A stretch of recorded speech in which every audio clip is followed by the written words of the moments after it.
프란츠 카프카 변신 완벽 분석. 서론. 여러분, 안녕하세요.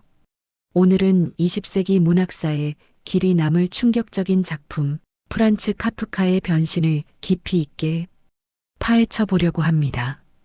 어느 날 아침 눈을 떴더니 자신이 벌레로 변해 있다면? 상상만 해도 끔찍한 이 이야기가 우리에게 던지는 메시지는 무엇일까요? 지금부터 함께 알아보겠습니다. 줄거리. 그레고르 잠자는 성실한 외판원입니다. 아버지의 사업 실패로 생긴 빚을 갚기 위해 그는 5년간 쉬지 않고 일했습니다. 가족을 부양하는 것이 그의 유일한 목표였죠. 하지만 어느 날 아침 그는 자신이 거대한 갑충으로 변한 것을 발견합니다. 처음에는 단순한 악몽이라고 생각했습니다. 하지만 시간이 지나도 상황은 변하지 않았습니다. 딱딱한 등껍질, 수많은 다리, 그리고 제어할 수 없는 몸. 회사에 늦게 될까 걱정하던 그의 일상은 순식간에 무너져 내렸습니다. 지배인이 집까지 찾아왔고 그레고르는 필사적으로 문을 열려 했습니다. 하지만 그의 모습을 본 지배인은 공포에 질려 달아났고 어머니는 기절했으며 아버지는 지팡이로 그를 방으로 몰아넣었습니다. 그 순간부터 그레고르의 격리된 삶이 시작되었습니다. 처음 몇 주 동안 여동생 그레테가 그를 돌봐주었습니다.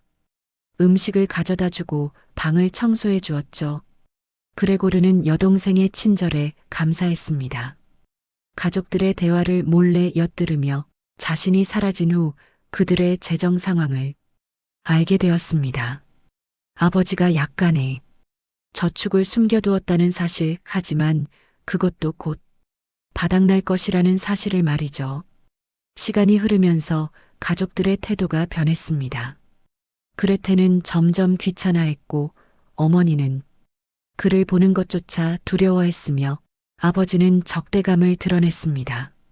그들은 하숙인을 받아들여 생계를 유지했고 그레고르의 방은 창고처럼 취급되었습니다.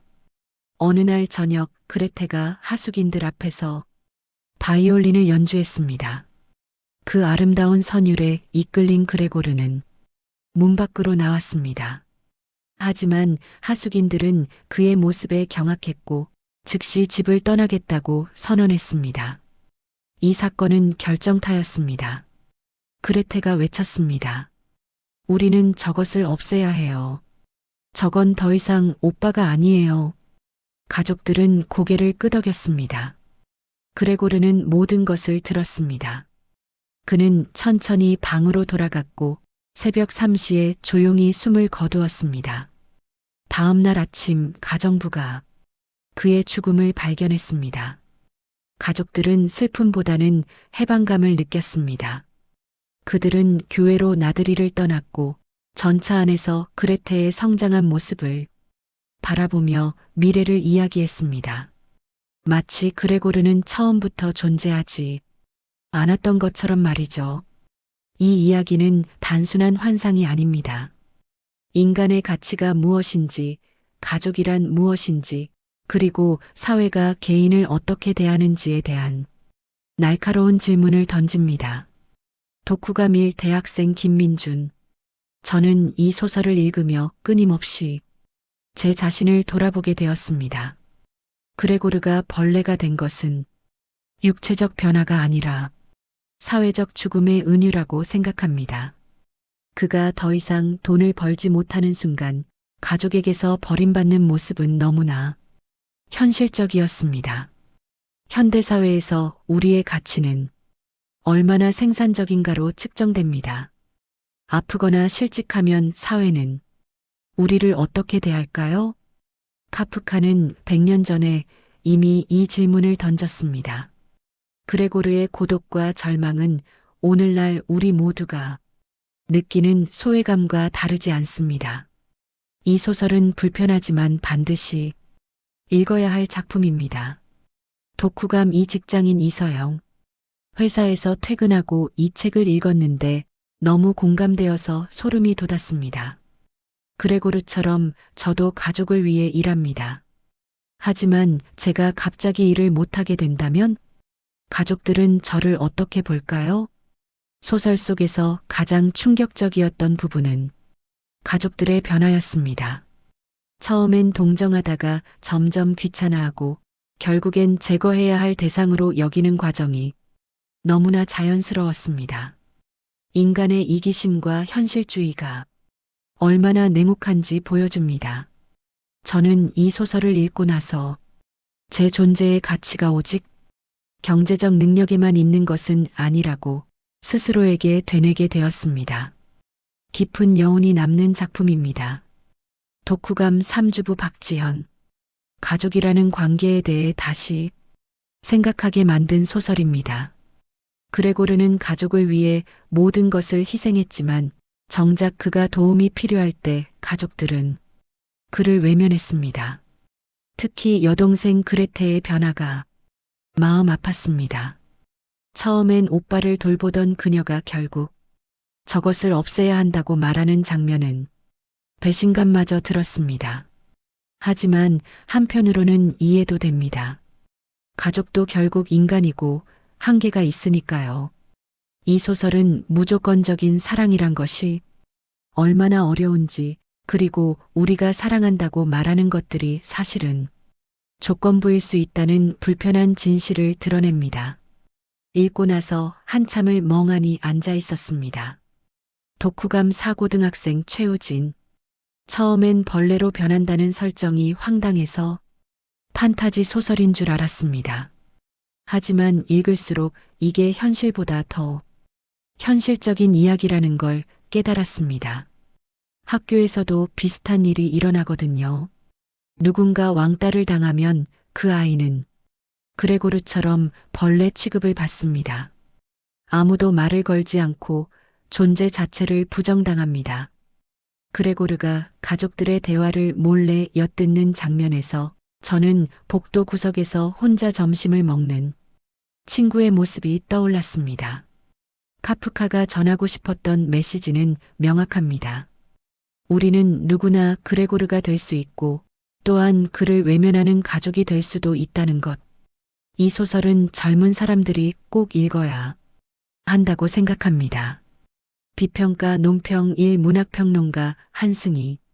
카프카의 변신은 실존주의 문학의 정수입니다.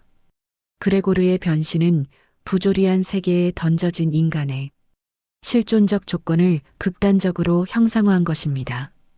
그는 자신의 의지와 무관하게 벌레가 되었고 이 상황을 이해할 수도 받아들일 수도 없습니다. 이는 카미가 말한 부조리의 완벽한 구현입니다. 카프카의 천재성은 이 환상적 설정을 통해 인간 조건이 본질적 고독을 드러낸 데 있습니다. 그레고르는 벌레가 되기 전에도 이미 고립되어 있었습니다. 변신은 단지 그 고립을 가시화했을 뿐입니다. 이 작품은 모더니즘 문학의 기념비적 성취이며 오늘날까지도 문학 연구의 핵심 텍스트로 남아 있습니다. 비평가 논평 이 사회학자 김영수. 이 소설은 자본주의 사회에서 인간 소외를 다룬 가장 강력한 우화입니다. 그레고르는 생산수단으로서만 가치를 인정받았습니다. 그가 더 이상 노동할 수 없게 되자 가족과 사회는 그를 버렸습니다. 마르크스가 말한 소외된 노동의 극단적 결과입니다. 흥미로운 점은 그레고르 자신도 이 시스템을 내면화했다는 것입니다. 벌레가 된 후에도 그는 회사 걱정을 했습니다. 이는 자본주의가 어떻게 개인의 정체성까지 식민화하는지 보여줍니다. 21세기 긱 이코노미 시대의 이 소설은 더욱 현재적입니다. 우리는 모두 잠재적 그레고르입니다. 이 작품은 문학을 넘어 사회 비평의 고전입니다. 비평가 논평 3 정신분석학자 이민아. 프로이트적 관점에서 보면 변신은 억압된 욕망과 죄책감의 발현입니다. 그레고르의 변신은 무의식적 자기 처벌입니다. 그는 가족을 부양하는 역할에 갇혀 자신의 욕망을 억압했고 그 억압은 결국 자아의 붕괴로 이어졌습니다. 벌레가 된다는 것은 인간성을 포기하는 것, 즉 상징적 죽음입니다. 아버지와의 관계도 주목할 만합니다. 아버지의 사업 실패로 인해 그레고르가 가장 역할을 떠맡았지만 변신 후 아버지는 다시 권위를 회복합니다. 이는 오이디푸스 콤플렉스의 변형된 형태입니다. 카프카 자신의 아버지와의 갈등이 투영된 이 작품은 정신분석학적으로 무궁무진한 해석의 여지를 제공합니다. 비평가 논평 사비교 문학자 박준혁. 카프카의 변신은 세계 문학사에서 독보적 위치를 차지합니다. 오비디우스의 변신 이야기부터 이어진 변신 모티프를 카프카는 현대적으로 재해석했습니다. 고대 신화에서 변신은 신의 축복이나 저주였지만 카프카에게 변신은 설명 불가능하고 의미 없는 사건입니다. 이것이 바로 모더니즘의 핵심입니다. 또한 이 작품은 전 세계적으로 번역되고 재해석되며 보편성을 입증했습니다. 일본에서는 직장 문화의 맥락에서, 중국에서는 가족주의 비판으로, 남미에서는 마술적 사실주의의 성구로 읽힙니다. 카프카적이라는 형용사가 생겨날 정도로 이 작품은 현대 문명의 알레고리가 되었습니다. 20세기 최고의 단편 중 하나입니다. 결론. 프란츠 카프카의 변신 어떠셨나요? 100년이 지난 지금도 이 작품이 우리에게 강렬한 이유는 그것이 여전히 현재 진행형이기 때문입니다. 우리는 모두 조금씩 그레고르 잠자입니다. 타인의 기대에 부응하며 살아가고 쓸모 있어야 한다는 강박에 시달립니다. 하지만 이 소설은 묻습니다. 인간의 가치는 정말 그것뿐일까요? 다음에는 또 다른 명작으로 찾아뵙겠습니다. 감사합니다.